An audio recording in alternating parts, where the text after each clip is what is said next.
Hello friends, welcome to Galaxy Classes. दोस्तों, आज हम लोग एक नई शुरुआत कर रहे हैं।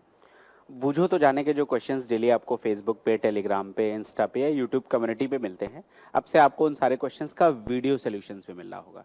तो आज जो आपका क्वेश्चन है वो क्वेश्चन कुछ आपके सामने है। मैं पढ़ दे रहा हूँ एक बारी क्वेश्चन। मैं हिंदी में बोल रहा हूँ, इंग्लिश में क्वेश्चन आपके सामने है। एक निश्चित धनराशि पर 20% प्रतिवर्ष ब्याज दर पर 1.5 वर्षों के लिए चक्रवृद्धि ब्याज और साधारण ब्याज के बीच का अंतर 341 रुपए है। जबकि ब्याज की गणना अर्धवार्षिक रूप से संयोजित होती है, तो धनराशि ज्ञात करनी है। काफी अच्छा क्वेश्चन है, डिटेल में समझते हैं इसका सोल्यूशन कैसे होगा। तो देखते हैं दोस्तों, ऐसे क्वेश्चन में करना क्या है, दो तरीके मैं आपको बताऊंगा। सबसे पहले देखो, हमें क्या ध्यान देना है। यहाँ पर हमें ध्यान देना है कि भाई ब्याज की गणना किस पर की जा रही है, अर्धवार्षिक की जा रही है।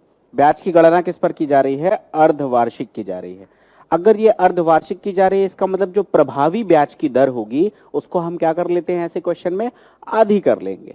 मतलब अगर मैं इफेक्टिव रेट ऑफ इंटरेस्ट लिखूं, यहां पर मैंने लिखा कि भाई मेरा effective rate of interest ROI कितना होगा, तो वो हो जाएगा 20% डिवाइडेड बाई 2। तो प्रभावी ब्याज की दर कितनी आ गई, 10%। अब ऐसे क्वेश्चन का दो तरीका मैं बताऊंगा। पहला तरीका में जो सिंपल हम लोगों ने ट्री स्ट्रक्चर पढ़ा हुआ है, क्या करते हैं ऐसे केस में, 1.5 साल में, चूंकि ये क्या हो रही है, ब्याज की गणना छमाही की जा रही है, तो 1.5 साल में कितनी छमाही होती है, 3 छमाही होती है। दैट मीन्स सारा प्रोसेस हम वो करेंगे जो कि 3 साल के लिए होता है। इसको अगर मैं फ्रैक्शन में बदलता हूं तो ये कितना हो जाएगा, 1/10। अब ऐसे क्वेश्चन में हम क्या करते थे कि भाई अगर 10 है, यहां पर डिनोमिनेटर में 10 है और 3 साल का समय है, तो मैं मूलधन कितना मान लूंगा, 10 का क्यूब या 10 इंटू 10 इंटू 10। तो मैंने मान लिया कि मेरा जो प्रिंसिपल है वो कितना हो गया, 1000 रुपीज। अब इस 1000 रुपीज पर 1/10, दैट मीन्स पहले साल का साधारण ब्याज कितना हो जाएगा, 100 रुपए। अगेन सेकेंड ईयर का साधारण ब्याज कितना हो जाएगा, 100 रुपए। और अगेन थर्ड ईयर का साधारण ब्याज कितना हो जाएगा, 100 रुपए। अब हमें पता है कि चक्रवृद्धि ब्याज और साधारण ब्याज में अंतर क्या होता है, हमेशा इंटरेस्ट पे भी इंटरेस्ट मिल रहा होता है। तो यहां पर जब इस ब्याज पर हमें अगेन मिलेगा तो कितना मिल रहा होगा, 10 रुपए। इस पर हमें अगेन मिलेगा, कितना मिल जाएगा, 1 रुपए। सिमिलरली यहां पर भी हमें मिल जाएगा, कितना मिल जाएगा, अगेन 10 रुपए। और इस वैल्यू पर फिर से मिल जाएगा अगेन कितना, 10 रुपए। और हम सबको पता है कि जो ये वैल्यू होती है, ये वैल्यू क्या होती है, हमारी सिंपल इंटरेस्ट। और जब इन सारी वैल्यूज को हम यहाँ पर जोड़ देते हैं तो हमारे पास क्या आ जाता है, कंपाउंड इंटरेस्ट। तो हमारा सिंपल इंटरेस्ट यहाँ पर कितना है, देख लो, एसआई मेरे पास कितना है, मैंने लिख दिया एसआई मेरे पास आ गया 300 रुपए। और मेरा कंपाउंड इंटरेस्ट कितना आ गया, तो 100 300। और देखो 10 रुपए ये है, 10 रुपए ये है, 10 रुपए ये है, 1 रुपए ये है, कितना हो गया, 331। और क्वेश्चन भी ऑलमोस्ट खत्म है।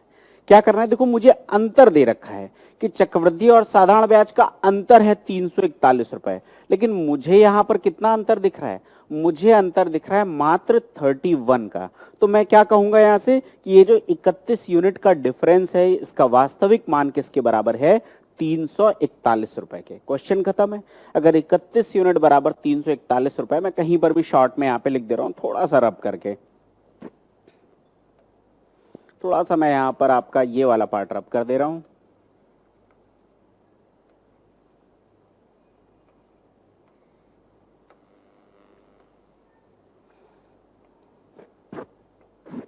अब देखिए यहां पर करना क्या है, बड़ा सिंपल सा सोल्यूशन है कि भाई मैंने देखा 31 यूनिट इसकी वैल्यू वास्तव में किसके बराबर है, तो मुझे क्वेश्चन में दे रखा है 341 रुपए के बराबर।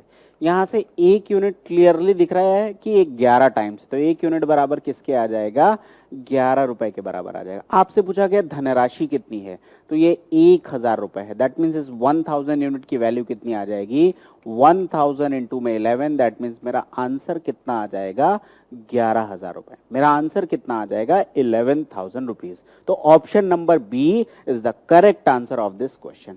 एक और तरीका, बहुत सारे लोगों को मैंने वो पास्कल वाली वैल्यूज भी बता रखी हैं, तो मैं उसको भी यहां पर एक्सप्लेन कर दे रहा हूं। उम्मीद है ये तरीका तो आपको समझ में आ गया होगा। अब मैं आपको एक और तरीका समझा दे रहा हूं।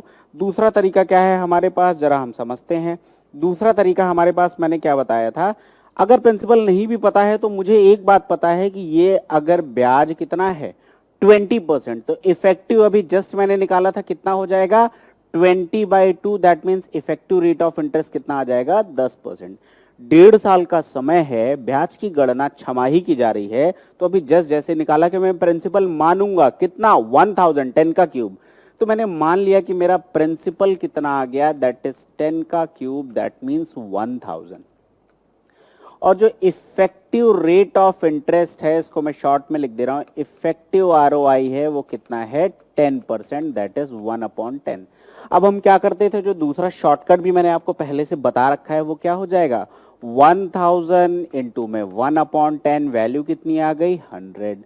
अगेन 100 इंटू में 1/10, वैल्यू कितनी आ जाएगी 10, एंड अगेन 10 इंटू 1/10, वैल्यू कितनी आ जाएगी 1। 3 साल वाला चूंकि यहाँ प्रोसेस अपना रहे हैं, तो ये प्रोसेस कंजिक्यूटिवली उसका 1/10 कितनी बारी हम निकाल रहे होंगे 3 बारी।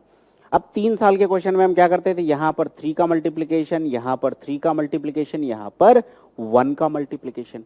यहाँ पर जो वैल्यू आती है ये आपकी क्या हो जाती है, ये आपका हो जाता है सिंपल इंटरेस्ट।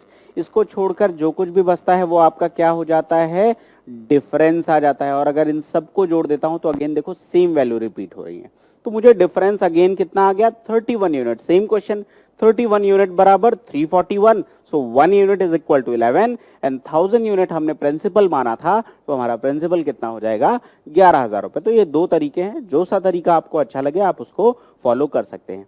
अगर इस पूरे कॉन्सेप्ट के बारे में समझना है तो हमारा एक डिटेल्ड वीडियो भी पड़ा हुआ है, जो इसकी प्लेलिस्ट में भी हम डलवा दें, इस वीडियो के लिंक में भी हम डलवा देंगे। आप पूरा डिटेल्ड वीडियो भी CISI का वहां पर देख सकते हो कि ये पूरा कॉन्सेप्ट क्या है। उम्मीद है आपको ये क्वेश्चन समझ में आया होगा। तो चलिए, thanks for watching this video.